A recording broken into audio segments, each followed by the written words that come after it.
Halo guys, kembali lagi di channel Cevo Edu, Chemical Engineering for Education. Pada video kali ini, kita akan melanjutkan pembahasan terkait fitur-fitur sebelumnya, atau penambahan pengenalan fitur-fitur di Aspendos. Topik apa saja yang akan dibahas? Yang pertama, terkait clean parameter, simulasi result convergence, kemudian stream summary, setting property, kemudian penambahan stream condition, kemudian bagaimana printing, dan bagaimana mencetak simulasi Aspendos, dan melihat input summary, report generation, stream properties, dan yang terakhir nanti penambahan unit phase separator. Pada video kali ini masih melanjutkan dari video sebelumnya. Untuk kasusnya sendiri tetap lanjutan ya, jadi nanti ditambahkan separator. Jadi campuran terdiri dari 50% aseton dan 50% air dipisahkan menjadi dua aliran, yang kaya akan aseton dan yang kaya akan air. Proses pemisahan terdiri dari ekstraksi aseton dari air menjadi metil isobutyl keton atau MIBK, yang melarutkan aseton tetapi hampir tidak dapat bercampur dengan air. Tujuan keseluruhan dari masalah ini gitu ya adalah untuk memisahkan aliran umpan menjadi dua aliran yang masing-masing memiliki kemurnian air aseton lebih dari 95%. Kemudian dalam bab ini kami menekankan pentingnya memeriksa konvergensi hasil simulasi dan memastikan bahwa solusi yang ditentukan oleh Aspendos masuk akal. Selain itu, kami menjelajahi beberapa fitur Aspendos untuk menyajikan hasil simulasi. Kami menggunakan simulasi dari bab 2 untuk membahas topik ini. Jadi sekali lagi, ketika kalian menggunakan Aspendos dan ternyata Aspendos berjalan dengan maksimal, itu belum tentu benar. Kalian perlu memeriksa konvergensinya melalui summary, melalui eksperimental data yang telah ada sebelumnya. Oke. Untuk model flash drum, untuk model separator kita akan diskusi nanti saat kita akan menginput flash drum itu sendiri ya. Oke, let's go. Langsung saja yang pertama, bagaimana cara kita melakukan clean parameter gitu ya. Pertama, di bagian window home ini ada tulisan clean parameter, klik saja. Kemudian clear all properties parameter. Kemudian di OK. Dan gunakan Aspen sebelumnya yang di bab 2. Oke, jadi kita melanjutkan gitu sekaligus belajar bagaimana cara untuk memulai sebuah simulasi dalam sebuah project yang sudah dilakukan. Ya. Oke, sudah di reset. Kalau di reset nanti gitu, maka nilai di sini tidak akan muncul. Hilang semua perhitungannya karena kita sudah melakukan clean parameter. Itu yang pertama, bagaimana cara melakukan clean parameter. Clean parameter, kemudian clear all properties parameters, kemudian klik OK, kemudian begitu. Kemudian setelah itu untuk komponennya tidak akan hilang, jadi kalian tidak perlu khawatir gitu ya. Kemudian metode yang dipilih juga tidak akan keluar atau tidak akan berubah. Jadi di sini kita tetap pilih yang awal ya, NRTL. Kemudian kita klik running. Oke, maka setelah di running maka tergenerate complete result available. Artinya simulasi Anda sudah berjalan gitu ya. Kemudian di bagian NRTL kita buka binary interaction. Sebelum itu ya, mohon maaf, sebelum itu kita reset dulu. Sebelum itu kita reset. Oke, di reset sendiri sebenarnya ada banyak pilihan. Nanti ada simulasi, kemudian blok dan lain sebagainya. Kemudian kita di bagian simulasi aja kita reset, kemudian kita running. Di running, maka nilainya seharusnya muncul ya. Oke.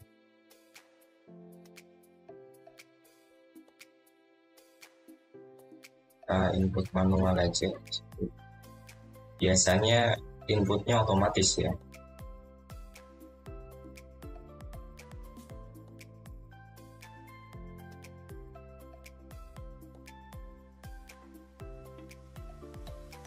Di sini akan muncul seperti ini, dan dipastikan nilai-nilai ini jangan di bagian RK atau NISOP, kita ambil yang ideal aja. Oke, kemudian kita next. Oke, nanti akan muncul seperti ini ya. Kemudian di topik berikutnya, setelah kita melakukan clean parameter, kemudian simulasi result konvergensi, kemudian kita memunculkan stream. Bagaimana memunculkan stream dalam simulasi? Kita next aja. Oke, bagian properti sudah oke. Kemudian kita lanjut ke bagian simulasi. Jangan lupa di reset. Kita ulang semuanya dari awal. Nah, di sini simulasi. Oke, kemudian tekan OK. Nah, kemudian ini parameternya tetap sama seperti sebelumnya. Aseton H2O 50 banding 50 atau setengah-setengah gitu ya. Kemudian MIBK-nya nanti 100 kg per hour, kemudian dicampur jadi 3 komponen. Jadi di remix ini ada 3 komponen. Oke, kita running aja. Oke, no warning dan result available. Jadi semua simulasi berjalan dengan sempurna ya. Oke. Kemudian gimana cara munculin ini? Temperatur dan pressure. Kita bisa di bagian modify, kemudian di temperatur sama pressure-nya bisa dihilangkan atau dimunculkan. Gitu ya. Atau kalau kalian bingung atau nggak ada di modify gitu ya, modify-nya, kita klik file, kemudian option, kemudian di flow sheet, kita munculkan lewat sini manual. Kemudian bisa di setting berapa ABK-nya, berapa angka di belakang koma. Oke. Nanti akan muncul lagi di sini. Jadi ada banyak cara ya untuk menampilkan temperatur maupun pressure. Itu kemudian kita penasaran nih, bagaimana model summary kemudian stream summary-nya. Nah, di model summary kita bisa melihat secara singkat gitu ya, property method apa yang digunakan, kemudian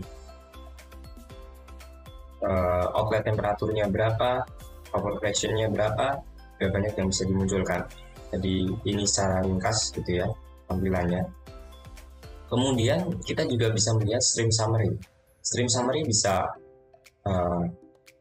all gitu ya, all summary-nya. Kita lihat gitu. Entalpinya berapa, kemudian nilai molnya berapa, mol fraksi, mol flow, mass flow, temperatur, tekanan, bisa dilihat di sini semua. Kemudian satuannya juga bisa diubah. Dan stream class-nya sudah converted. Oke, jadi nggak ada warning di sini. Oke. Kemudian gimana caranya kita mau lihat properties gitu ya, mau lihat karakteristik sifat fisis dari campurannya premix.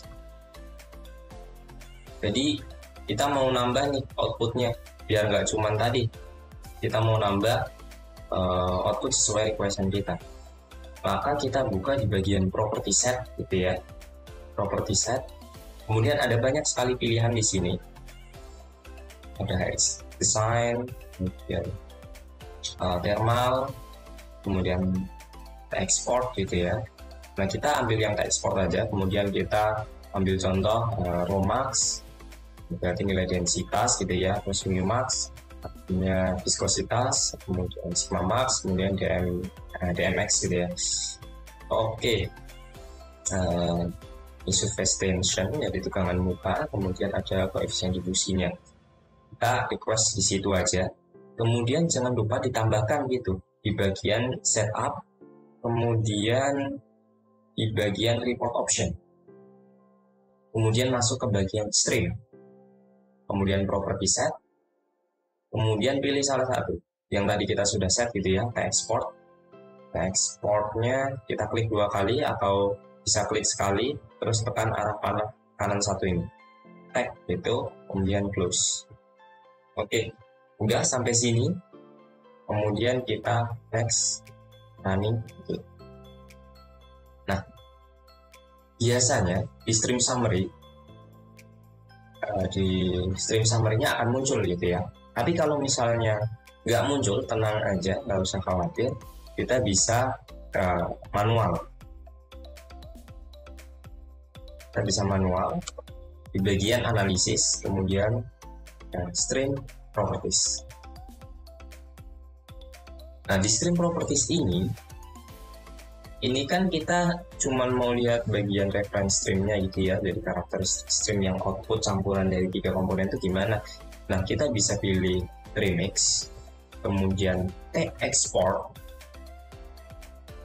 kemudian start point-nya berapa, kita ambil 0, end point-nya berapa, 100 kita ambil, kemudian number of interval, jadi mau berapa titik di interval 0 sampai 100, ya ambillah kita 20 interval atau 5 biar ini ya sedikit, biar itu belajar.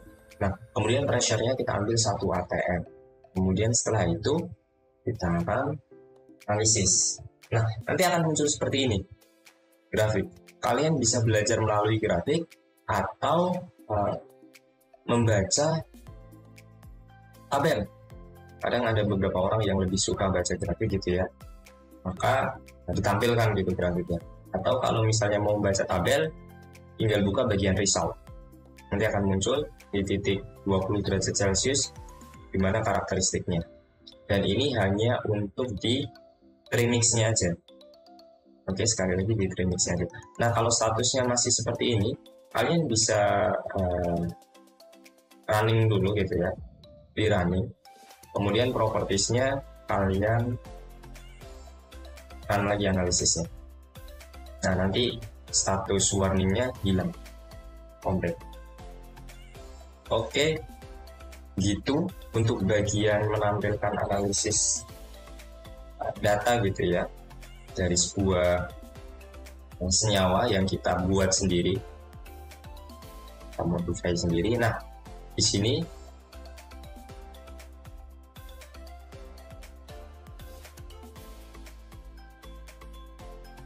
oke. Kemudian selanjutnya,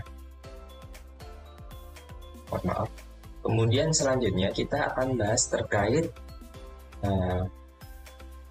penambahan stream condition. Kalau penambahan stream condition itu artinya yang penambahan temperatur, pressure, yang tadi sebelumnya dijelaskan di bagian file,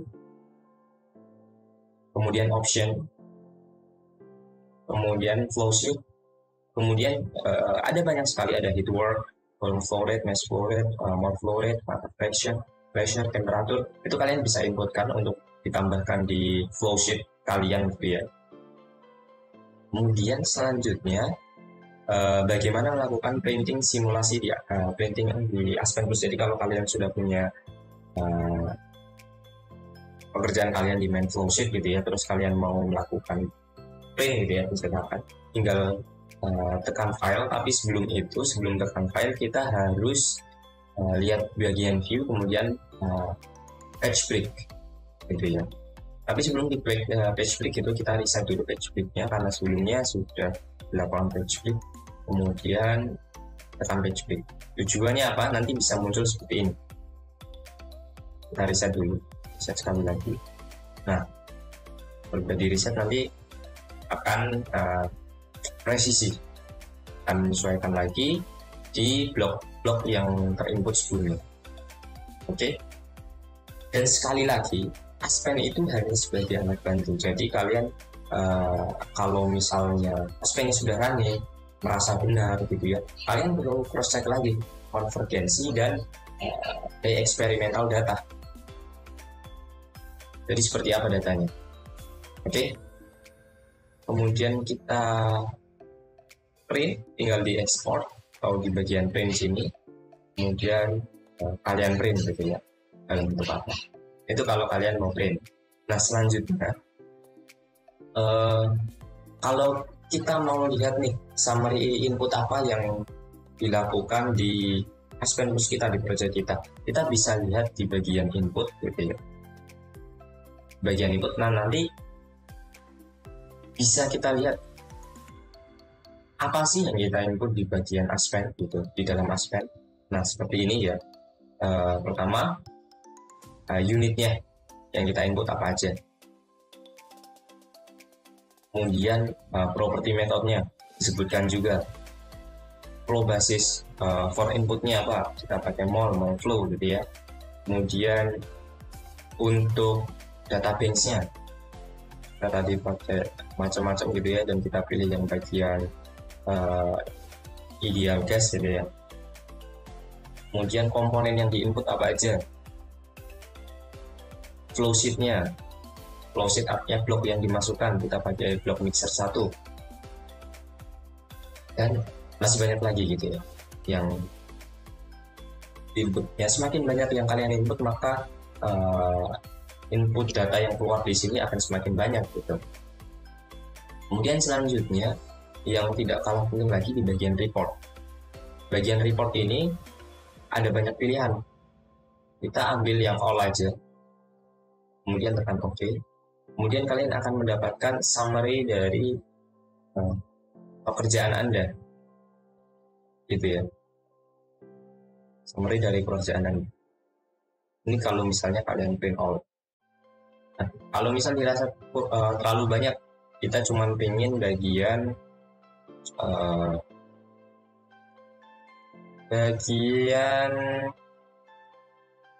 bloknya aja, kita bisa juga gitu minta di bagian blok di mixernya aja. Nah, jadi seperti ini. Jadi inputnya apa, outputnya apa, relative diff-nya berapa. Itu untuk bagian reportnya. Selanjutnya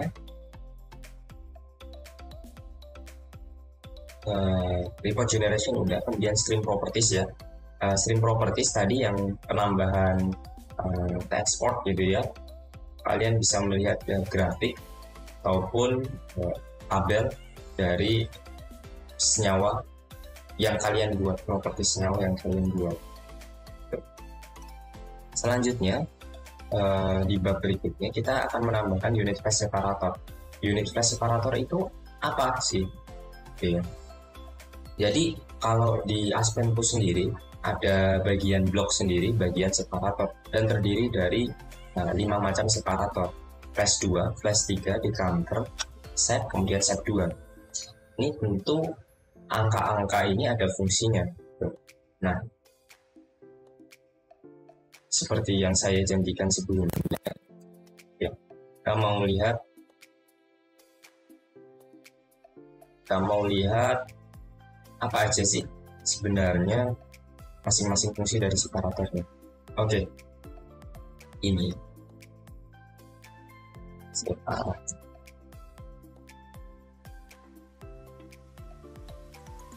bagian separator gitu ya. Nah, yang pertama untuk flash 2. Arti angka 2 itu memiliki 2 outlet flash. Jadi outletnya ada di atas dan di bawah. Kemudian kalau flash 3 artinya punya 3 output gitu ya, atas, tengah, dan bawah. Kemudian untuk decanter itu untuk fase liquid decanter, biasanya ya pemisahan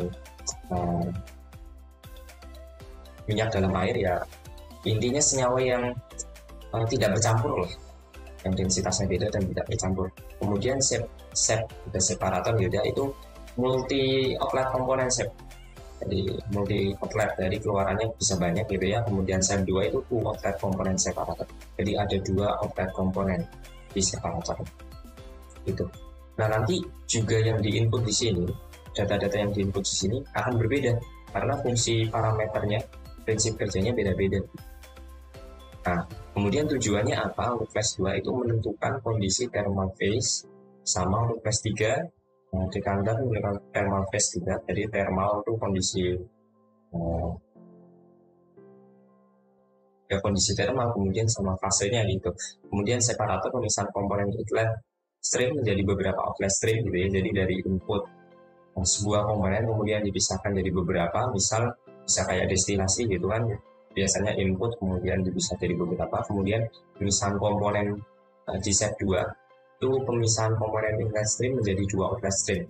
Ini juga bisa destilasi gitu ya, destilasi kemudian ditambah kalor di sini, itu juga bisa. Kemudian biasanya digunakan untuk apa sih masing-masing unit ini? Yang pertama flash 2 itu digunakan untuk evaporator, kemudian flash, kemudian knockout drum, yang single stage separator. Single stage separator itu berarti cuma ada satu stage, satu bagian gitu. Gak kayak menara distilasi kan yang berstage-stage gitu ya, ada beberapa stage separator kalau menara distilasi itu. Kemudian ada free water. Kemudian kelas 3 untuk apa? Kelas 3 ada dua fungsi untuk stream splitters untuk membagi stream dan red valve. Kemudian untuk decanter untuk solid stream splitters gitu ya untuk membagi. Kemudian ada black valve juga. Kemudian untuk separatornya yang biasa itu untuk solid stream splitters jadi untuk membagi dan black valve. Jadi ya rata-rata kalau di separator itu untuk black valve gitu ya. Kemudian juga untuk splitters ya membagi stream. Jadi 2 output, 3 output, atau bahkan lebih multi output gitu ya, stream. Oke, gitu semoga di separator jelas gitu ya. Nah selanjutnya untuk case-nya, kembali ke case gitu ya. Kita kan sudah melakukan pencampuran mixer 3 senyawa. Kemudian kita ingin memisahkan, nah memisahkannya pakai separator. Tujuannya untuk memisahkan air dan aseton hingga kemurnian 95%. Oke,